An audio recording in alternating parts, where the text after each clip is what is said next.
Hey, I'm Jeff Cohen. Everything you hear on WNPR, from local news and talk shows to the national programs you love, is made possible because of listener support. You make it happen. You give the radio its signal, the computer its stream, the smartphone its podcast. You make it so we can reach you wherever you are. We love that you listen, but we also need your dollars. Go to WNPR.org and click on Donate in the upper right-hand corner. Thanks for helping out. This is Where We Live. I'm Lucy Nalpathanchel. This headline in the New York Times may have startled you earlier this month. Close to half of all American adults have genital HPV, or human papillomavirus. That's according to the National Center for Health Statistics. The CDC says HPV is the most common sexually transmitted infection in the U.S. Today, we find out more about HPV and whether a push that started 10 years ago to vaccinate adolescents against certain strains of the virus has worked. Coming up, we'll also hear how the U.S. may have something to learn from China's approach to sex ed. But first, HPV.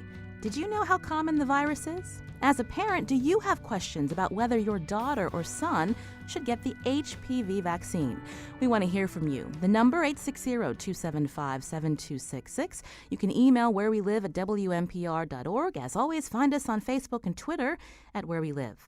Now, joining me first in studio is Dr. Linda Matonis. She's Chief of Obstetrics and Gynecology at the Hospital of Central Connecticut in New Britain. Dr. Matonis, welcome to the show. Thank you. When we saw this story in the Times earlier this month, a lot of us were surprised. We were talking about it in the newsroom. So we wanted to talk to medical professionals about something that you know more about than we do, and that's HPV. Tell us exactly what it is. HPV is a virus. There's actually about 100 strains of HPV virus. It lives on the skin, and about 40 of those strains are transmitted through the genital tract, so sexually transmitted. There are low-risk and high-risk strains of HPV, so generally we don't worry too much about the low-risk strains. It's the high-risk strains that we worry about, which can cause things like cancers. Now, you said that it's a virus that's on the skin. So when we're talking about a sexually transmitted infection, if someone uses a condom, does that mean they're safe? Actually, no. It is a skin-to-skin transmission, so condoms tend to protect against things that live in the body fluids, but not necessarily protecting you against skin-to-skin transmission. And so when we heard this study that was done by the National Center for Health Statistics, more than 40% of American adults are infected with genital HPV. This isn't surprising to people in the medical community. What surprises me is how low that stated number is. I would say it's closer to 80 to 90, almost 100% of sexually active people have been exposed to HPV. So at any point, most people will have gotten this virus, but our bodies, most of us will work it out?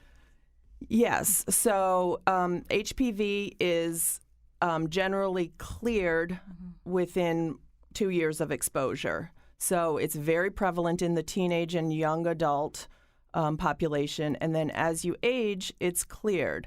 So it is kind of a competition between how aggressive the virus is and how competent your immune system is. Generally speaking, the immune system takes care of it and it doesn't bother you. And how long have medical professionals known about HPV, since we're talking about STIs and STDs today? Well, we've known about it for a long time. It's been known to be associated with cervical cancer. About 10 years ago, in 2008, a vaccine was developed, and that really triggered a lot of public awareness because in order to agree to the vaccine, people wanted to know about what they were agreeing to. But we've known about it for a lot longer than that. And we're going to talk about the vaccine and also vaccination rates among young people in just a little bit. But you mentioned Dr. Linda Matonis again. She's Chief of Obstetrics and Gynecology at the Hospital of Central Connecticut in Connecticut. You mentioned, Dr. Matonis, that some of these strains are very serious and can lead to cancer. Tell us about those cancers. So about 70% of cervical cancer is related to HPV type 16 and 18. So there are as I said, about 100 different strains of HPV. They're divided into low-risk and high-risk strains. So low-risk HPV, you may not ever know you have. We don't really test for it.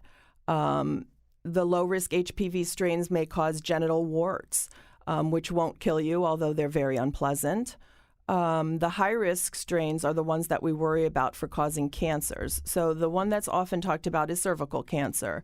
But HPV can cause other cancers. It can cause penile cancer, anal cancer, throat cancer, cervical, vaginal, vulvar cancers. And we know because of the vaccine, there has been increased awareness about HPV. But how does the U.S. compare to other countries in terms of prevention? The most important thing is early detection. So, and that is with Pap smear screening programs. So the U.S. is a leader and doing very well in cervical cancer prevention because of the push for Pap smear screening. In other countries where people either can't afford health care or aren't getting Pap smears, we see a cervical cancer prevalence much higher. So when you are following the Pap smear guidelines and getting screening, you can catch cervical changes and abnormal cells before they turn into cancer, and then you can prevent it. This is Where We Live. I'm Lucy Nalpathanchel. Today we're talking about HPV, human papillomavirus. A report came out earlier this month from the National Center of Health statistics, I believe, related to the CDC, that more than 42% of American adults have this virus. And we wanted to learn more about it. In studio with me is Dr. Linda Matonis, Chief of Obstetrics and Gynecology at the Hospital of Central Connecticut in New Britain. And if you have questions about HPV, specifically coming up, we're going to talk about the vaccine for HPV and whether maybe you have questions about whether your son or daughter should receive this vaccination. I believe they start encouraging it around 11 and 12 years old. You can join the conversation, 860-275-7266. Dr. Matonis, you mentioned the Pap smear. For men who have HPV, how do they find out? Generally, men do not know that they carry HPV. They may get genital warts and therefore know that that's caused by a virus, but there is no screening program for men. That can be alarming. So women can get the annual Pap smear every couple of years, but for men, there's no way to know. And you just mentioned early detection is important. Yes, there really isn't. The rates of cancer among men are much less. So the prevalence with HPV-associated cancers really is focused on cervical cancer. So it is the women who are affected more, and therefore the screening with Pap smears is effective. But men are silent carriers, absolutely. And when we talk about Pap smears, how often should women be getting these? I thought that the recommendation changed whether you need to get it every year, depending on your age. That's correct. You still should be getting annual exams, but the Pap smear itself is the frequency with which you get one is age dependent. Generally, in the younger years, we start at age 21, and between 21 and 30, it's every 3 years if it's negative. And then after age 30, we start testing for HPV. That's called co-testing. And if it's negative and your cytology is negative, which is how the cells look, that you can get a Pap smear every 5 years. Is that worrisome, though, when we know that HPV can be in your body for a long time and symptoms may not develop, and if you're not getting that Pap smear every year? Well, the good thing about cervical cancer is it doesn't go from being normal to cancer in a day or a week or a month. It's a very slow process. So it goes through having cellular change that's considered mild, then it goes to a more moderate change, then severe, and then it becomes cancer. So you have 4 to 6 years of progression like that. So if you are negative HPV and negative Pap smear, nothing's going to develop in a short period of time. Because you're Chief of Obstetrics and Gynecology, how does this virus impact pregnancy, if at all? Well, because the age range of people getting pregnant is similar to the higher prevalence of HPV, a lot of people discover that they have HPV on their pap smear in early pregnancy. Unless it's something severe, we really don't do much for treatment during pregnancy. We tend to defer the vaccine until someone is not pregnant, and it really should not impact mode of delivery. This is Where We Live. Today we're talking about HPV, or human papilloma virus. Now, coming up, we're going to hear more about vaccination efforts. It's been 10 years since an HPV vaccine came on the market to protect young people from contracting deadly strains of this virus. At what rate have girls and boys been vaccinated? Are you a parent who's weighing whether your daughter or son should get the HPV vaccine? What questions do you have? Join the conversation. 860-275-7266. Email wherewelive@WNPR.org. Find us on Facebook and Twitter at Where We Live.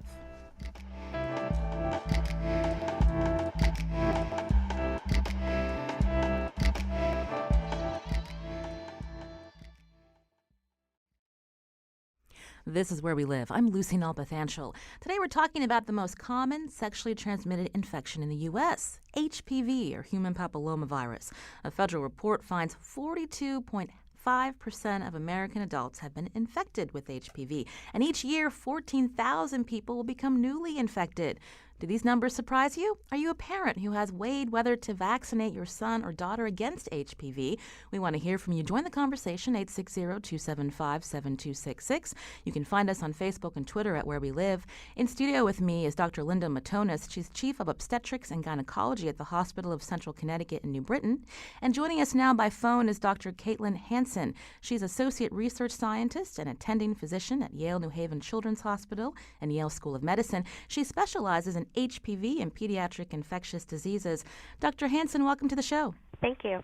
So you study HPV. What was your reaction to this recent report from the National Center for Health Statistics? Yeah, so similar to Dr. Matonis, I think we have an awareness that HPV is a very common infection. I think that this report gives us some more up-to-date data on just how common this infection is and how it affects both men and women. Let's talk prevention. As I mentioned, I think it's been 10 years since the vaccine to guard against certain strains of HPV came out. Can we talk about how that campaign has progressed? Are we seeing young people getting this vaccination? Yeah, so we are seeing young people getting this vaccination, but unfortunately not as high rates as we would like. The HPV vaccine is really a great opportunity to prevent HPV infection before kids are exposed, and has the potential to eliminate infection and the consequences of HPV infection, as we mentioned, like warts and cancer and precancerous lesions.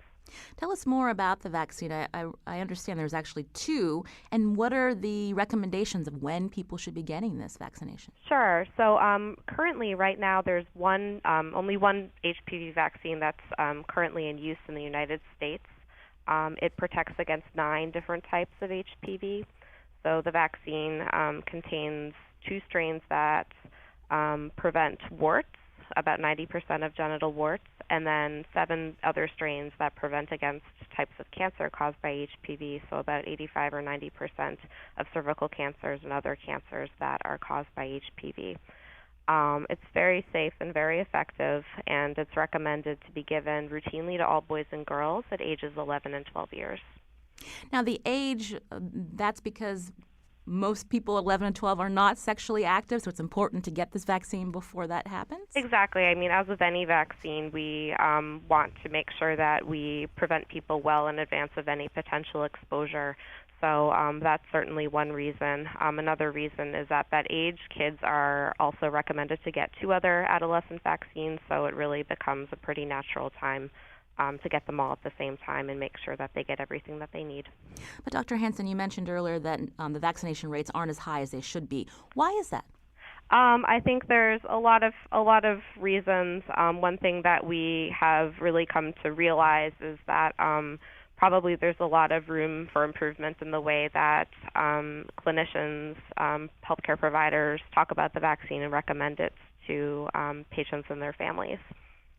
When we hear that when the vaccine came out in 2006, there was a lot of controversy. The idea that you're going to talk to 11 and 12-year-olds about sexual activity. But is that something that necessarily needs to happen at that point when the clinician is advising the parent that this is a vaccination that a child should be getting before they become sexually active? Yeah, not necessarily. I think you hit on something that's important, and certainly there is, when talking about a sexually transmitted infection, the potential for some discomfort around that conversation. I think the important thing about this vaccine is really the potential for preventing cancer, and I think discussing it as a cancer prevention vaccine is really the most important thing.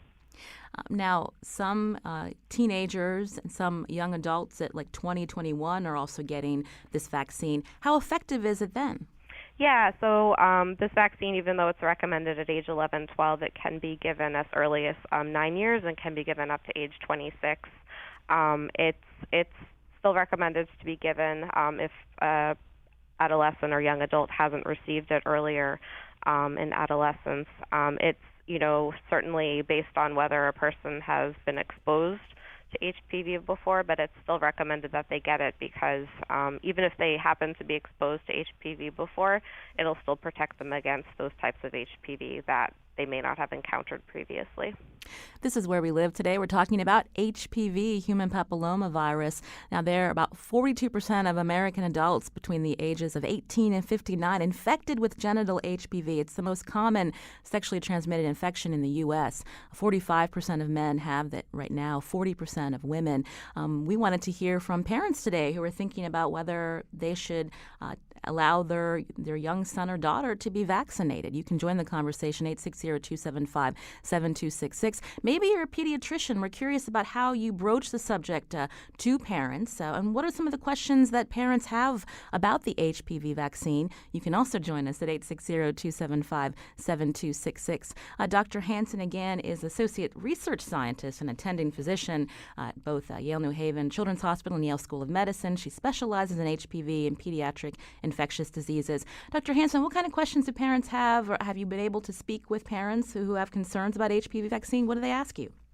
I think that they have questions about, there are certainly things that parents have questions about. All vaccines, is the vaccine safe? At this point, we know that this vaccine is very safe. There have been no serious side effects associated with it. The side effects of the vaccine are similar to other adolescent vaccines, like pain. Sometimes teens may feel a little bit faint, so it's recommended that they be watched for 15 minutes after the immunization. Parents want to make sure that it's effective, and we have no reason to think that this vaccine won't protect teens during the time that they would be most at risk for acquiring HPV infections. Those are some of the things I've heard. Now, the dosing recommendation has also changed. Mm-hmm. Tell us about that. Yeah, so this is actually something that I think is a change that makes it easier for a lot of people. So really just within the last year, there's been a change to the dosing schedule such that younger adolescents, teenagers who are under 15 years of age, now only need to get 2 doses of HPV vaccine at least 6 months apart. Older adolescents, ages 15 and up, will still need to get 3 doses of vaccine, which was what was recommended for everybody previously. And within the 10 years that this vaccine has been out, and when we look at the population that's been vaccinated, what have been some of the outcomes? So we've seen really good evidence that this vaccine is very effective in clinical practice in countries where they have much higher rates of immunization than we do, such as Australia.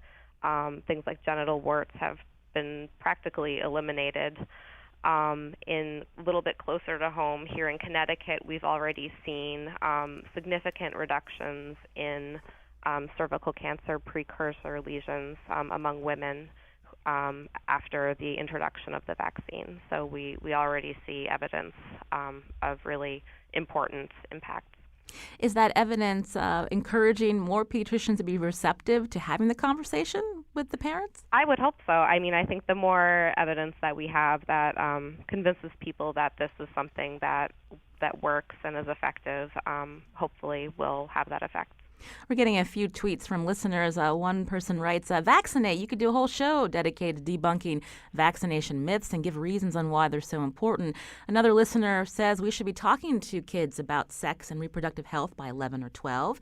From an HIV perspective, primary care physicians are notoriously bad at talking about sexual health. So as I'm talking to two doctors, one in studio with us, Dr. Linda Matonis, Chief of Obstetrics and Gynecology at the Hospital of Central Connecticut. How can doctors get better about talking about sexual activity and ways to educate young people about it? I'll start with you, Dr. Matonis. I think that is a very important thing, and I think it can't just be the doctors. It has to be parents at home, and you can't shy away from these sensitive issues. One point I want to make about the vaccine is that it doesn't, a lot of parents think, oh, it gives my teen permission to be promiscuous. And that isn't true at all. Your daughter could be with no one else until she gets married, but that guy could be with one other person who was with several people. So it is a snowball effect that we need to educate parents in that way as well. And Dr. Hansen, how can doctors get better about talking about this? Yeah, I think I would echo what Dr. Matonis said. I think it's, not just physicians, but parents. And I think just, having the conversation, just doing it and getting comfortable with it. And there's a push in the beginning to vaccinate daughters. What about young boys at 11 and 12? Is that something that's also catching on? Yeah, so it's, as I mentioned, the vaccine's recommended for both boys and girls. The recommendation for boys for routine immunization with HPV vaccine came a little later than that for girls in 2011. So immunization of boys, the rates have lagged behind those of girls. But, as time goes on and with greater awareness that this is a vaccine for boys too, hopefully those rates will pick up as well.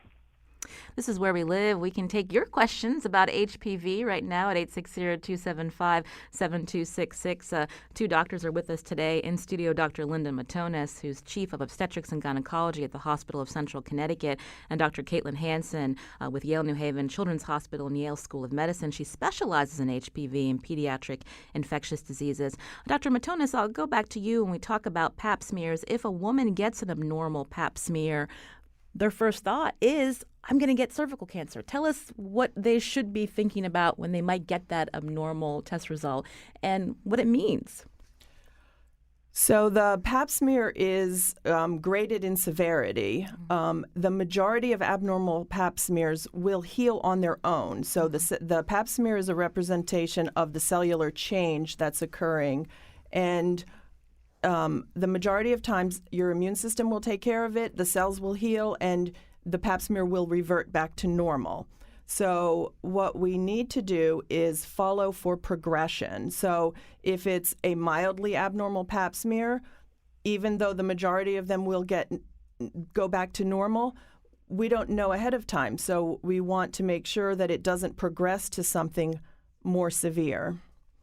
So we'll often bring them back sooner for additional testing. And Dr. Hansen, because you specialize in HPV, we learned earlier that there's really no test for a man to find out if he has this virus. So what would you tell people who are hearing about how common it is? Yeah, that's right. That's definitely something that is hard with HPV, is that most people who are infected may not know that they're infected, and for men, there isn't really any good screening program in place. I think, to me, that really points to the importance of vaccination for preventing HPV infection, so that it's not something people have to worry about so much. And Dr. Hansen, have you been involved in recent studies to look at, as we mentioned earlier, about how the vaccination rate could go up with better awareness and education in the pediatrician's office? Yeah, that's certainly one thing that we're very interested in looking at, how we can improve the conversation between pediatricians and parents and adolescents about the vaccine. And Dr. Matonis, what kind of questions do you get about HPV from, say, adult women who have children who are wondering, is this a vaccine that my son or daughter should get? Again, the biggest concern the parents have in vaccinating against a sexually transmitted infection is they don't want to think about their kid doing that, and they don't want to give permission. So I would say that I echo Dr. Hansen that it's a cancer prevention vaccine, and it isn't giving permission for sexual promiscuity. We have a quick call before we go to break. Adrian is calling from Hartford. Adrian, go quickly with your question, please. Hi, I was just wondering, if you already have the genital warts, will the vaccine get rid of it, or how do you get rid of it?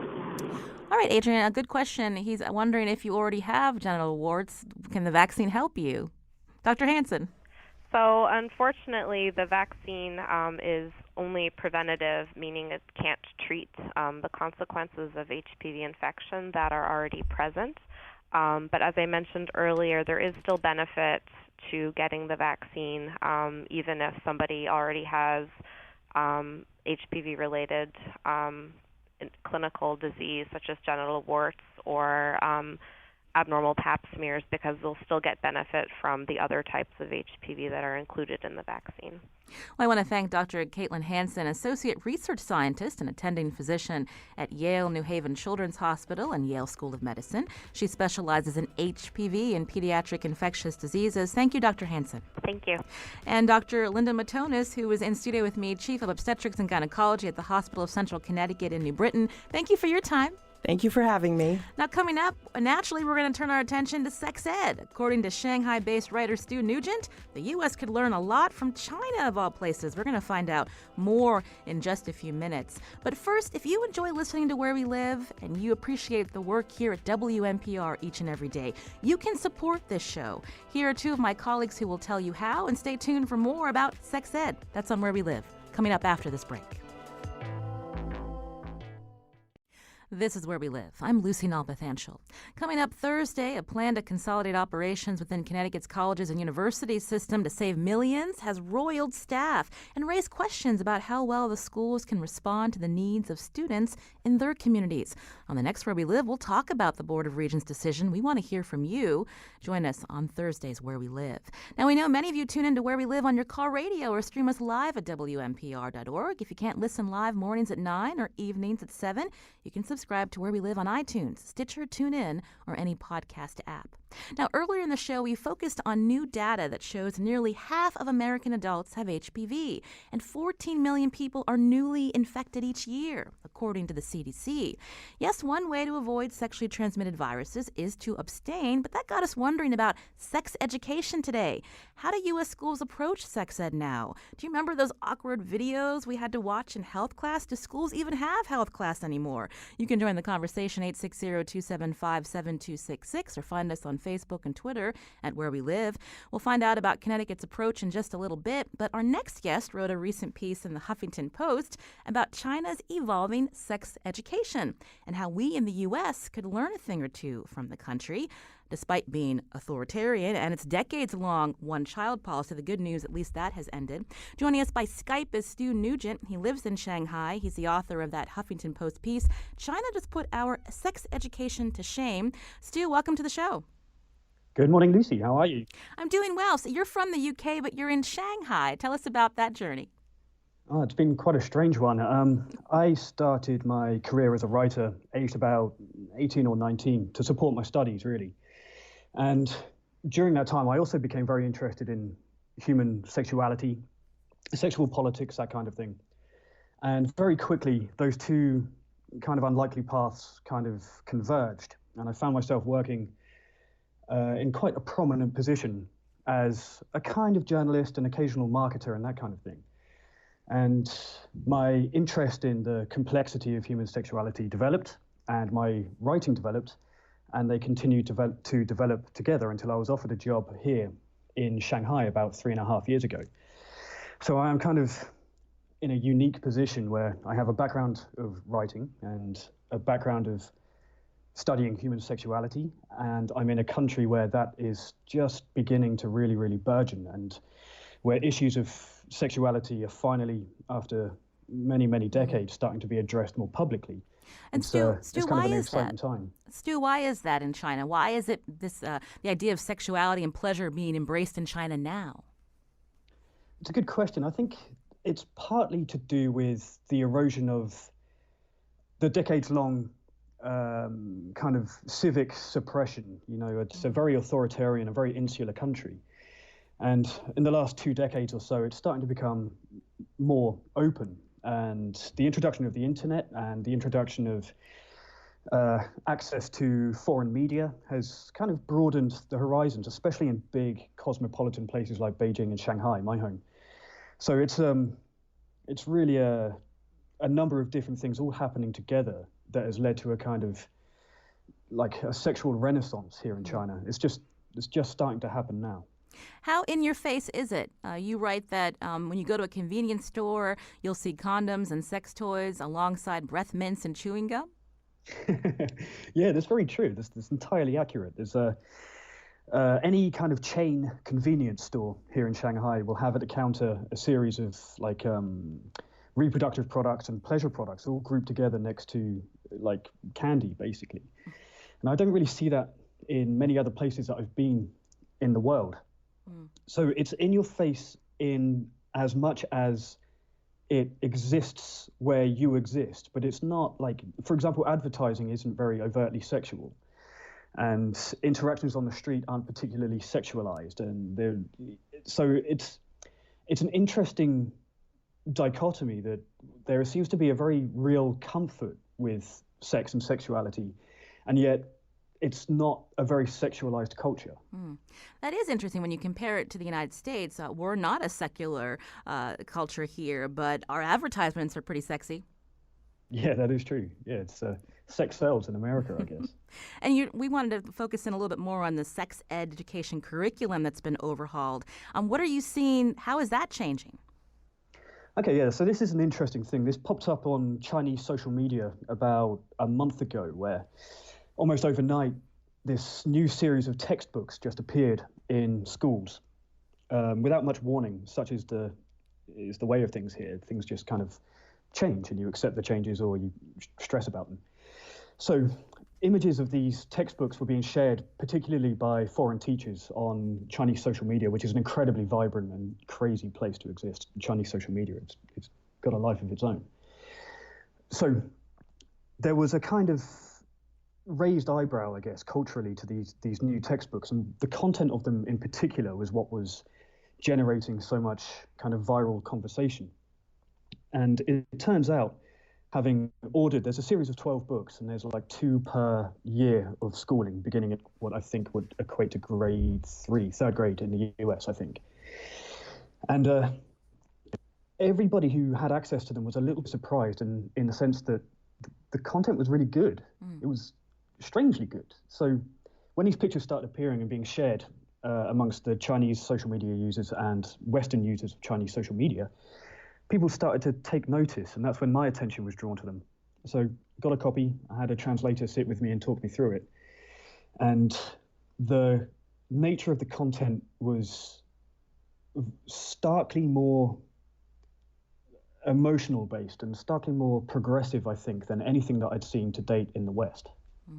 So we don't have much time, Stu, but give us some specific examples. So we're talking about at grade 2, children in China are learning about things like consent? That's right. So there's a lot of talk naturally about the mechanics and the logistics of sex. But what's interesting is the way that issues of consent are treated in these textbooks, where there's a lot of emphasis on your own ability to say no to a sexual scenario. There's a lot of focus on accepting other people saying no as well. It's an interesting thing that, again, I haven't seen very often. But the focus is much more on the human interaction of sexuality than it is on the mechanical, if I can put it in those terms.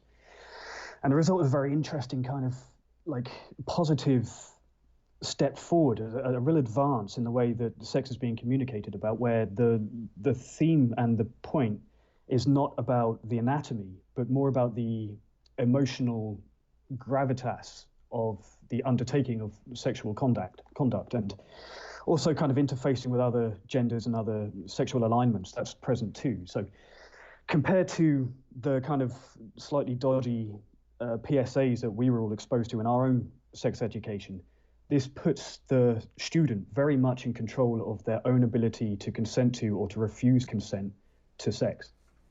This is Where We Live. I'm speaking with Stu Nugent. He's a Shanghai-based communications manager for Lelo, the company, and also author of Huffington Post op-ed, China Just Put Our Sex Education to Shame. So when we're talking about consent and starting at grade 2, where children in China are learning this, that's definitely different than what we see in the U.S., Stu. That's correct, yeah. So what happens in the US and the UK too, which is obviously where my background is that the focus in education tends to be more about physical interactions. It's more about the biological processes involved. And what that tends to do, when you kind of remove the humanity from education in that way, when you kind of strip it down to the bare motions and the bare mechanics of it, it tends to seem, by implication, an action that is done by one person to another. Okay, so let's take this specifically, just so I'm not talking in such generalities. Western sex education seems to be taught in a way that implies sex is done by a man to a woman. Now, this is that's a dangerous, I think, or potentially dangerous approach, because what that does is it instantly disenfranchises the woman's role in sexual activity. So instead of being an active participant with a partner, it's an activity that's being done to her by someone. That early mentality, when it's installed that early, I think can lead to like feelings of disenfranchisement later in life.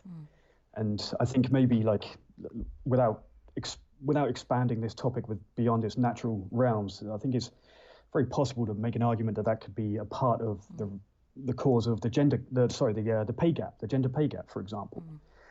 There's this kind of a close focus on sexual education at an early age can have hugely beneficial ramifications later. And Stu, I wanted to get some perspective here in Connecticut. Joining us by phone now is Sarah Croucher. She's Executive Director of NARAL Pro-Choice Connecticut. Sarah, welcome to the show. Thanks so much for having me, Lucy. So you're hearing and you read Stu's piece. What do you think about this idea of sex education much earlier than what we would see here in the States? I mean, I think it's high school when kids are learning about their bodies, or junior high school and high school, and this whole idea of consent, we don't hear about that in elementary and high school. So I guess there's kind of two parts to that. One is that right now the situation in Connecticut is that most students, as far as we're aware, and it's school district dependent, get one class in middle school and one or two in 10th grade, and they mostly just learn about STDs, AIDS, maybe condom use, but it's pretty limited in scope. Separate to that, effective October 2016, we also had a law that we should be teaching about sexual violence awareness and prevention from elementary school level up. However, that's pretty new legislation. There's also no teeth to that legislation. We don't really know how schools are doing it at the moment. And it's also separated from the health education, so we're not putting those pieces about relationships and sexuality necessarily together. Would you agree with Stu's theory that China just put our sex education to shame? Oh, yeah, definitely. So we know that there's clear research that shows the benefits and positive impacts of comprehensive age-appropriate sexual health education. So we know, for instance, that it reduces violence against women and it lowers teen pregnancy rates. Studies have really looked at whether comprehensive sexual health education encourages people to initiate sexual encounters at an earlier age, and that's absolutely not the case. So it's something I think that we really should be looking at and promoting and applauding.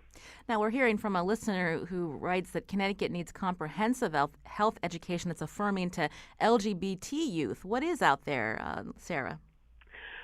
So probably the best practice is where we have some schools that specifically work with some of the amazing nonprofits we have in this state. So Planned Parenthood in particular, also the Alliance to End Sexual Violence, and the Connecticut Coalition Against Domestic Violence all have individual relationships with schools where they go in as organizations to teach about sexual health education, and we know obviously that when they're sending in their staff, they're doing a great job.